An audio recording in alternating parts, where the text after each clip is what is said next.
A bull was shot on sight, but the heartbroken farmer's action left everyone speechless. The shot had already been fired. Jasper Kane's boots slammed against the dirt road, clouds of dust rising with each pounding step as he sprinted across the pasture. The feed bag slipped from his fingers, forgotten, its contents spilling out over the gravel behind him.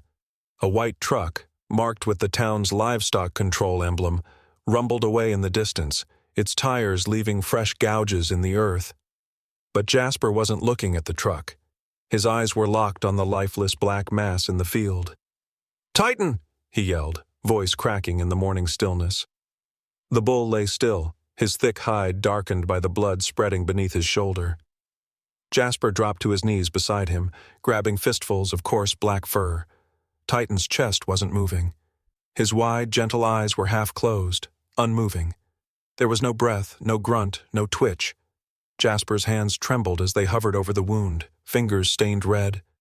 "No, no, no, no." His voice was barely a whisper now, choked with disbelief. "You were fine yesterday. You were fine." The morning sun had just crept above the hilltops, casting gold across the trees and barns that lined the Kane family farm. But all Jasper saw was red, blood, loss, silence. He didn't move for several minutes. The sounds of nature returned around him. The wind rustled the corn rows behind the fence. A tractor engine rumbled distantly from another field. But Jasper remained kneeling, his shadow stretching long over the grass. Finally, his jaw clenched. He stood, fists balled, chest heaving. His eyes, once filled with grief, narrowed with a different kind of heat. Something was wrong. Less than 2 hours later, Jasper stood in the cramped office of Nolan Griggs, Millershed's animal health officer. The walls were cluttered with old plaques and dusty trophies from cattle exhibitions. A ceiling fan spun lazily above them, doing little to push back the summer heat. Nolan leaned against his desk, arms folded. "I'm sorry you had to find him like that," Nolan said, avoiding Jasper's eyes. "Don't do that," Jasper snapped. His voice was low, calm, but tight with pressure, like a wire about to snap. "Don't act like this was just bad timing. You sent them." Nolan's mouth twitched. "It was a precautionary measure. You know about the outbreak. Council resolution gives us the right to—" "Where's the kill order?" Jasper demanded. "Show it to me." Nolan hesitated for just a second too long.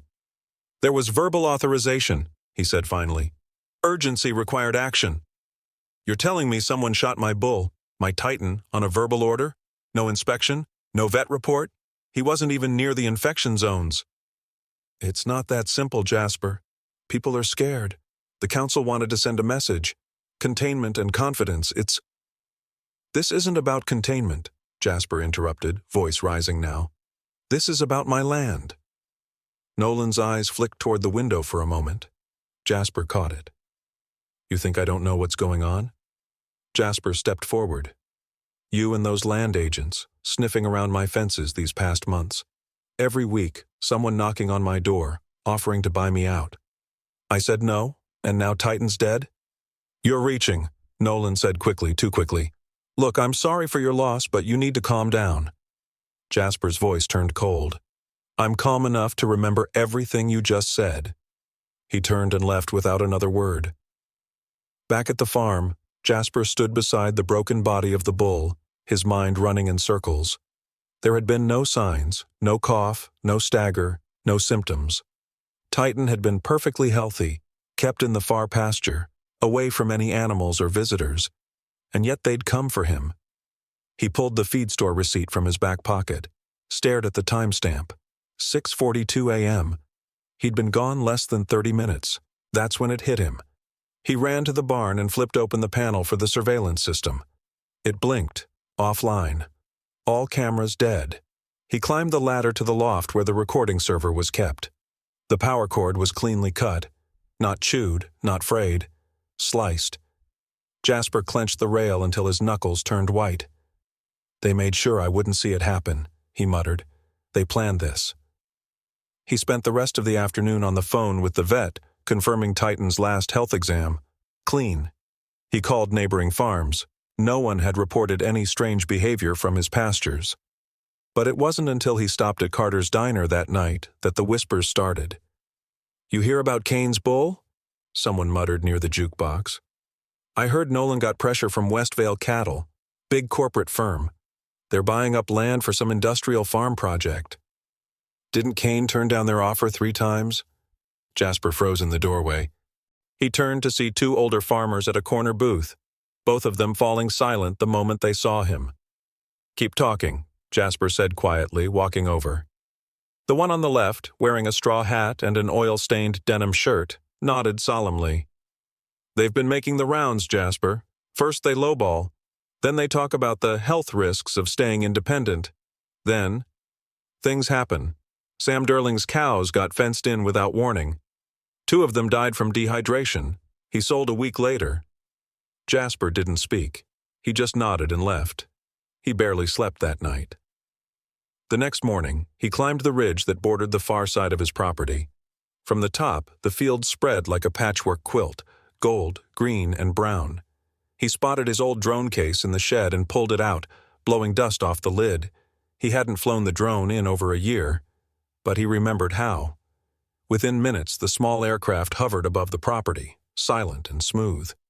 He steered it toward the southern fence line, the area where he'd last seen Nolan and 2 men in suits speaking back in April. He'd filmed it back then, but hadn't thought much of it. He reviewed the old footage later that evening, adjusting the grainy audio levels until the conversation became audible. He won't sell, Nolan's voice said. Still thinks the place has sentimental value. We don't need him to sell, said another voice, sharp and unfamiliar. We just need the livestock gone. He'll fold after that. Jasper leaned back in his chair, heart hammering. That footage alone wasn't enough, but it was the beginning of something. He printed it, backed it up, and saved it on 3 separate drives.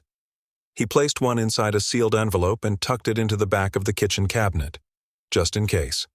That night, standing over Titan's grave beneath the wide oak tree behind the barn, Jasper pressed a calloused hand against the fresh earth. I'm not letting this go, he whispered, voice heavy with resolve. They think they can scare me, but they don't know who they're messing with. He turned away from the grave as wind swept across the field, and for the first time in 2 days, he didn't feel hollow. He felt ready, because what began as mourning was turning into a mission. Jasper slid the autopsy report across the metal desk with a firm push, watching as Grant Whitmore picked it up, adjusted his glasses, and read in silence. The small office smelled like oil and wheat dust, tucked inside the back of the Miller Shed grain depot where Grant now worked security. The overhead bulb buzzed, flickering slightly. It cast sharp shadows over the deep lines on Grant's weathered face as he scanned the report. No inflammation, no signs of hemorrhagic fever, no respiratory fluid buildup, Grant muttered. This bull was clean.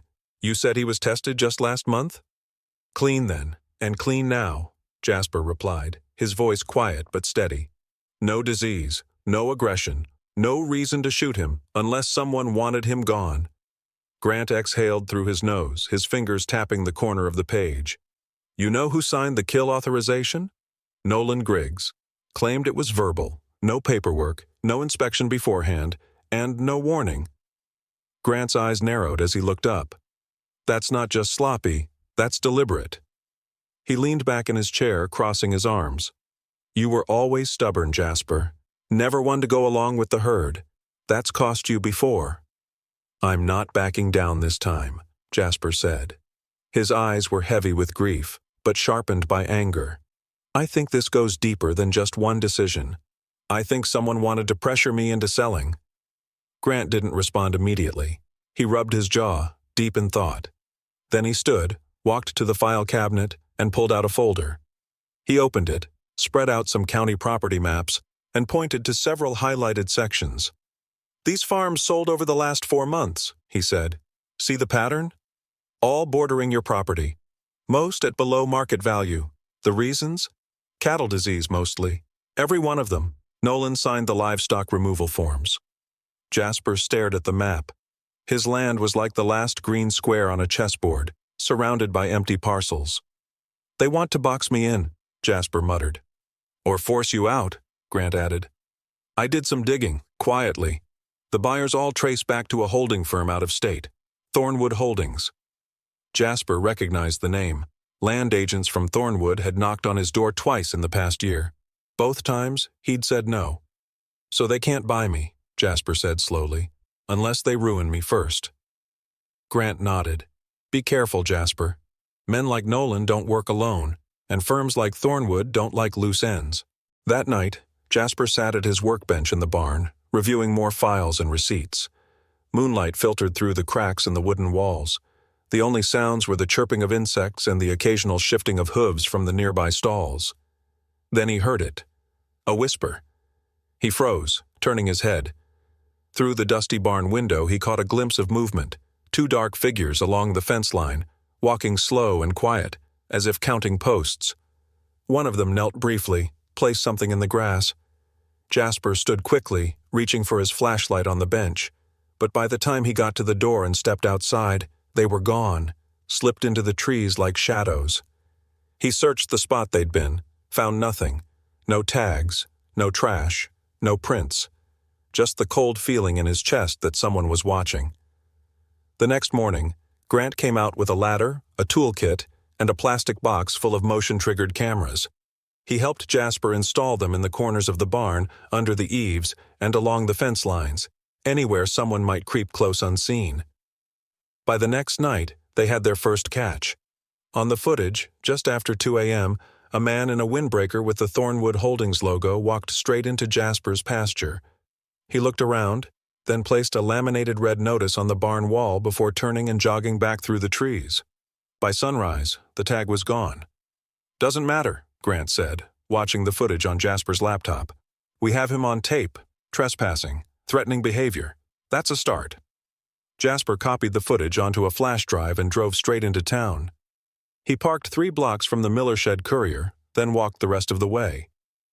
The front office was quiet, but the man he came to see, Caleb Boone, was sitting at his cluttered desk surrounded by stacks of manila folders and half-drunk coffee. Caleb was in his early 30s, wiry and sharp-eyed, always scribbling notes with a pen that never seemed to leave his fingers. Jasper didn't waste time. He dropped the flash drive on the desk.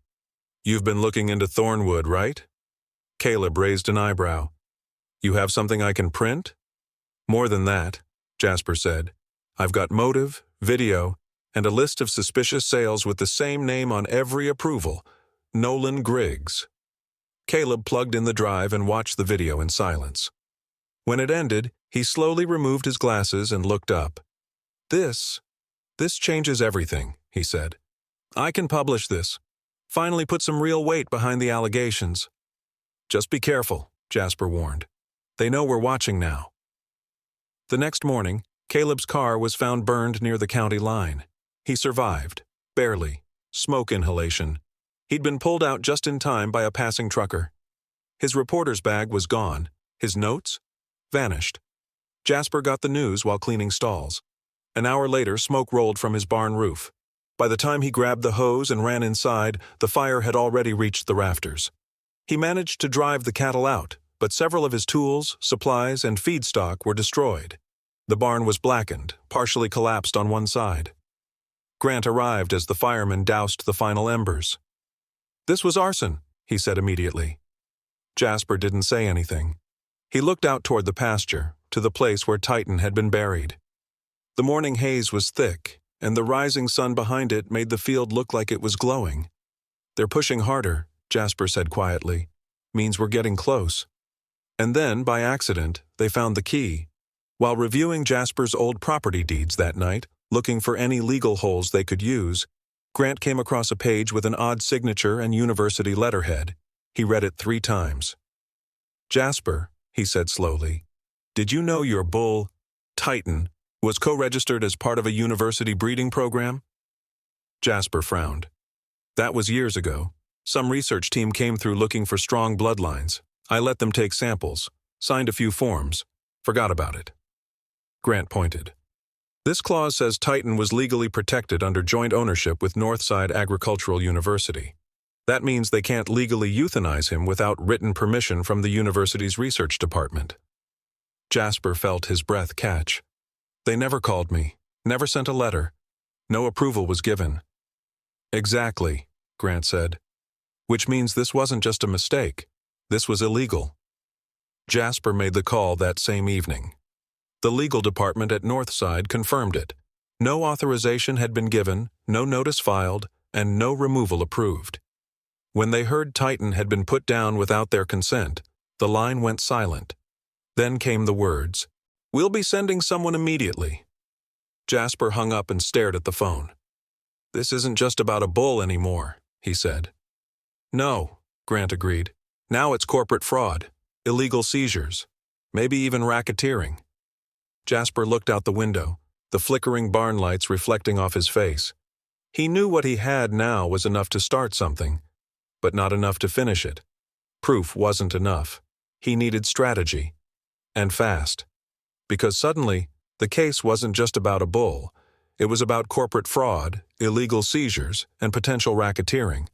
But Thornwood had powerful lawyers and friends in high places. Jasper needed more than proof. He needed a strategy. Professor Elijah Byrne arrived in Millershed on a Monday morning just after sunrise, stepping out of a dusty rental car with 2 satchels slung over his shoulders, one full of documents, the other full of fire. A tall man in his early 60s, Byrne wore a threadbare brown blazer, slightly too long, and his shoes were dusted with gravel from the roadside. His expression, usually measured and academic, was tense as he scanned Jasper Kane's battered farmhouse and the charred frame of the barn behind it. Jasper stepped onto the porch to greet him. His hands were still black from repairing fence posts, but he extended one without hesitation. "Professor Byrne." Byrne clasped it firmly. "Jasper, I wish we were meeting under different circumstances." Inside, the farmhouse table was already cleared. Grant Whitmore sat at the head with a notepad and coffee mug, waiting. Byrne opened his satchels and laid out folders, thumb drives, notarized contracts, and official correspondence. Decades-old university seals stamped across them. "This," Byrne said, tapping a document with Titan's breed certificate, "is what makes your bull more than just livestock. According to the terms of our agreement, Titan was a jointly registered genetic specimen. Under federal research policy, his removal or termination required written approval from my department. We never gave it." Jasper leaned forward, studying the signature block. His own name sat beside Byrne's, ink faded but legible. So they didn't just shoot him, they broke the law. "Worse than that," Byrne said, eyes narrowing. "They destroyed federally protected research property. That's tampering with academic integrity. And if it ties into land acquisition, it's fraud." Grant exhaled slowly. "Then we have what we need to file." The next 3 days were a blur of preparation. Jasper and Byrne partnered with a legal firm from out of state, Branford and Muir, known for handling high-stakes agricultural and property cases. Their lead attorney, Henry Muir, was a hard-faced man who spoke in short sentences and wrote in long ones. He flew in, met Jasper once, and nodded after reading the file. "This is clean. We file for injunction, public exposure, and move fast. If they want war, they're getting it." At the same time, Byrne arranged for Jasper to appear on Heartland Regional News, a channel that broadcast across 3 states. Jasper wasn't sure about it at first. He wasn't a public speaker. He wasn't used to cameras. But Grant said it best. "The people deserve to know what they did to you, what they did to Titan." The interview was filmed in Jasper's front yard. The crew set up under the old oak tree while the rising sun poured golden light across the pasture. Jasper stood in his father's worn coat, face lined with grief and resolve. Behind him, a framed picture of Titan, taken the spring before, sat on a small wooden stool. The reporter asked questions gently. "What did Titan mean to you, Mr. Kane?" Jasper looked into the camera. "He wasn't just a bull, he was family. The last part of my father's legacy. Strong, peaceful, and smarter than most people gave him credit for. I'd walk that pasture every morning, and he'd meet me by the gate like he knew what time it was." His voice began to crack. "The morning they took him, he was lying in the dirt. Alone. No warning. No disease. Just gone."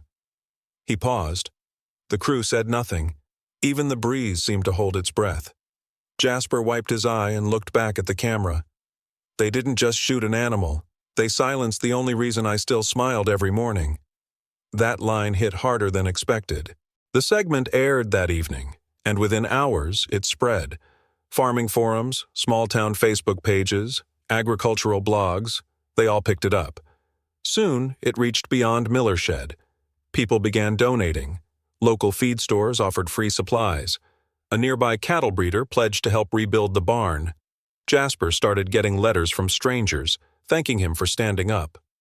2 days later, protesters stood outside Thornwood Holdings' regional office, half of them holding signs with Titan's photo, the other half demanding accountability. Under mounting pressure, Nolan Griggs made a public statement in front of Town Hall, flanked by 2 lawyers. He denied wrongdoing, claimed the incident had been a miscommunication. "No ill intent," he said. "We were acting on the best information available at the time." But behind the scenes, Thornwood was in damage control, and failing. A man named Patrick Dell, a junior manager at Thornwood's legal department, reached out to Jasper's team anonymously. He requested a meeting with Henry Muir. When they met at a motel outside of Millershed, Dell looked nervous. Thin, mid-40s, glasses fogging from the summer heat, he slid a flash drive across the table without a word. "What is this?" Muir asked. Dell's hand trembled. "Everything. Memos, emails, schedules. They called it a neutralization plan. Titan was targeted. It was a test. If they could break Kane, the rest of the farms would fall like dominoes." The files revealed everything. Internal emails from Thornwood executives, correspondence with Nolan Griggs, payment orders, meeting logs. Titan was referred to by name, Subject T, and the memo described his removal as a calculated loss to secure property transition. Dell confirmed the documents under oath in a notarized statement. It was enough to trigger a civil suit and request for immediate injunction. The judge, stunned by the depth of the documents, ordered Nolan Griggs and Thornwood's CEO, Martin Vell, to appear in court within 5 days. But the closer they got to justice, the harder the opposition struck. 2 nights before the hearing, Jasper's house was broken into. He wasn't home. Grant had insisted he stay at his place just in case. But the farmhouse was ransacked, cabinets torn open, desks overturned, every hard drive smashed, fireproof boxes pried apart. When Jasper returned with the sheriff, he stood in the living room staring at the mess. The smell of dust and broken wood filled the air. "Looks like they knew exactly what to hit," the sheriff said, frowning. "They were after the documents," Jasper said, picking up a shattered USB casing. "They wanted to wipe it all." But they hadn't counted on Byrne.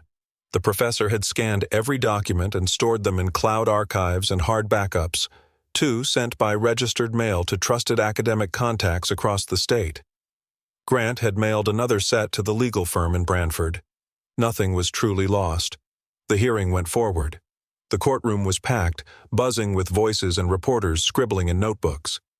Jasper sat quietly at the front, dressed in his father's coat. His hands were steady, his eyes calm. When the judge entered, the room fell silent. Jasper was the first to take the stand. He spoke plainly, truthfully, just as he had on the farm. He described the day he found Titan, the silence, the unanswered questions, the creeping suspicion that turned into proof. Then came Professor Byrne, who walked the court through the legal contracts and academic protocols. He cited the ownership clause, the federal protections, and the university's outrage. Finally, Patrick Dell took the stand. Under oath, he confirmed the memos. He named names. He read aloud the phrase that sealed Thornwood's fate. Subject T's removal will destabilize the holdout property. Execute with municipal cooperation. Secure sale by end of quarter. The room was silent when he finished. The judge took a long moment before speaking. This court finds that the removal of Titan, a jointly protected asset, was executed unlawfully. Further, the evidence shows a pattern of fraudulent coordination between Thornwood Holdings and municipal officer Nolan Griggs, aimed at devaluing and coercing landowners. He paused. Arrest warrants will be issued for Martin Vell and Nolan Griggs effective immediately. Jasper closed his eyes. A single breath escaped him. Relief didn't come in shouts or cheers.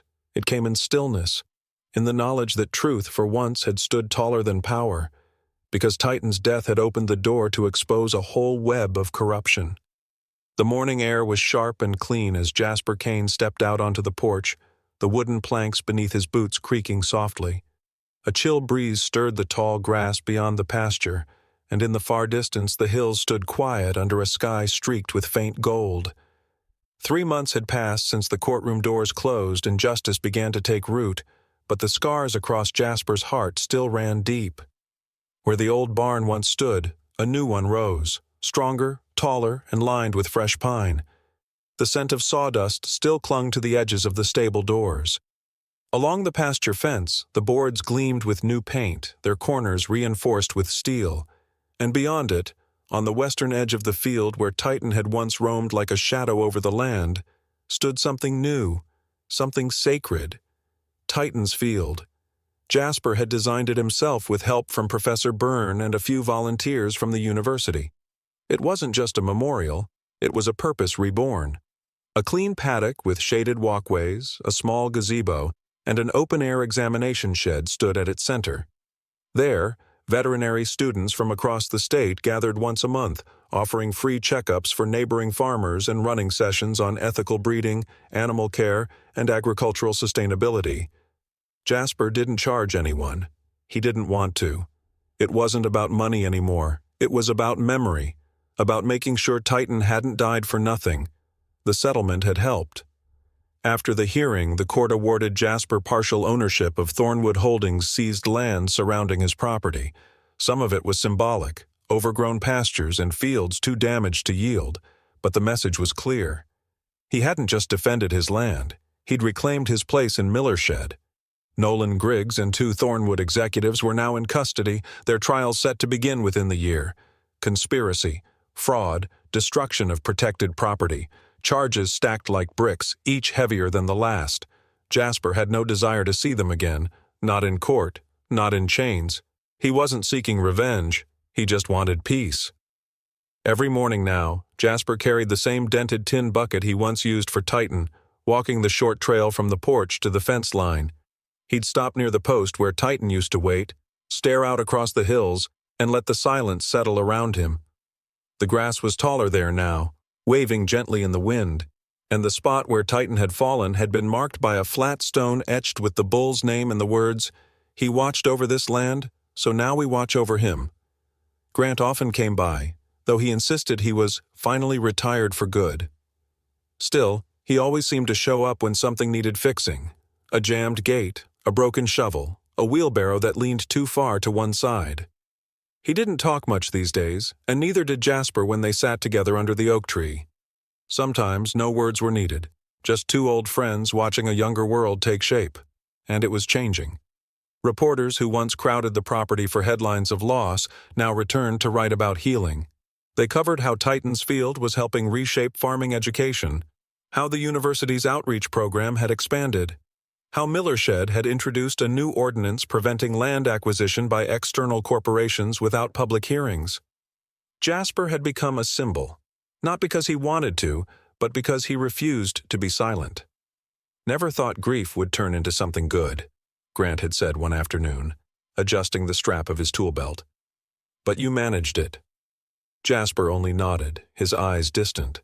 Some wounds he knew would never close. Titan had been more than a bull.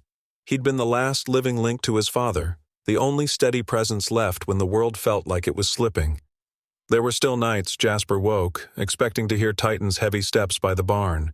Still mornings when he'd forget and call out his name without thinking. But seasons change. The grass turned from brown to green again. The skies opened up with gentle spring rains. And with the thaw came something unexpected. It arrived on a Friday. Jasper was in the pasture repairing a loose latch when he heard tires crunching along the gravel drive. He stood, dusted off his jeans, and walked back toward the gate. A long white transport van had pulled up, its side marked with the seal of Northside Agricultural University. The back doors opened, and out stepped Professor Byrne, clipboard in hand. "I hope you've still got room in that barn," Byrne said with a soft smile. Jasper furrowed his brow. "What are you bringing me this time?" Byrne gestured to the trailer. Inside stood a small, dark calf, still unsteady but alert. Its eyes were deep and sharp, the same unusual black sheen Jasper remembered from long ago. The calf's coat was darker than night, a deep, glossy hue with a white mark just above the left hoof, identical to the one Titan bore. Jasper stepped forward, one hand on the trailer rail. "Is this?" "Born 3 weeks ago," Byrne said. "From one of the samples our lab had preserved. We hadn't tried until recently, but he took. Healthy, quiet, strong. Thought he should come home." Jasper didn't speak. His breath caught in his chest as he slowly stepped inside the trailer. The calf turned its head, blinked, and then gently nudged his hand with its nose. The touch was soft, familiar, not a replacement, but a return. Jasper knelt slowly, placing both hands on the calf's head. He didn't speak loudly. The words barely escaped his throat. But they came out whole, and with a warmth that wrapped the entire pasture in something that finally felt like peace. "Welcome home, Titan,"